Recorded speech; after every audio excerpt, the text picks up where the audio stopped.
कितनी बार हम अपने से बड़ों के सामने चाहकर भी सामने अपनी चाह नहीं रख पाते हैं और उन्हीं की सुनते हैं। क्या इस समस्या का कोई समाधान है? ये बड़ी महत्वपूर्ण समस्या है और हर व्यक्ति के जीवन में आती है।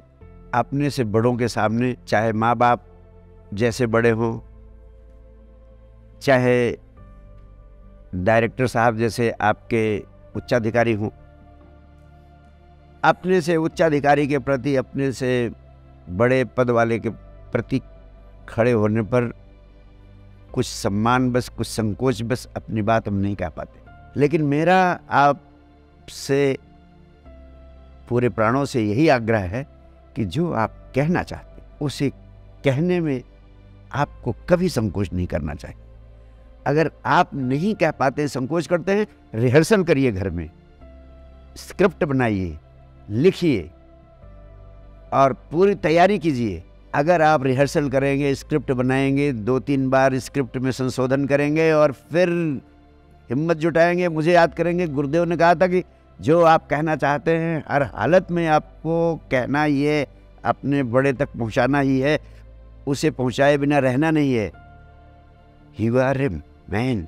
You have been given the extraordinary instrument of communication skill. आपके पास ब्रेन है, वाणी है और इतना पढ़े लिखे हैं आप।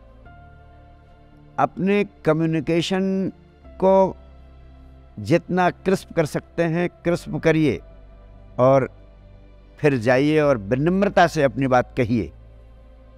99% आप विनम्रता से अपनी बात कहेंगे और इतने रिहर्सल के बाद कहेंगे, वो इतना चमत्कारी प्रभाव पैदा करेगा कि आपका ये संकोच हमेशा हमेशा के लिए ख़त्म हो जाएगा। मैं खुद इस स्थिति से गुजरा हूँ और इसी प्रकार मैंने प्रारंभिक अवसरों पर प्रयास किया और इतना बेधड़क होकर बातें कहने की आदत पड़ गई, इतना उत्साहित हुआ कि बाद में मुझे कभी संकोच आया ही नहीं।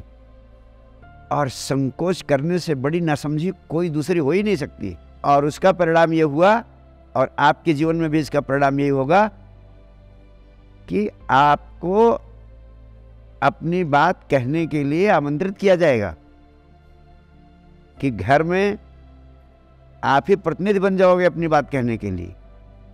कार्यालय में भी आपको प्रतिनिधि बना लिया जाएगा अपनी और कार्यालय की बात कहने के लिए।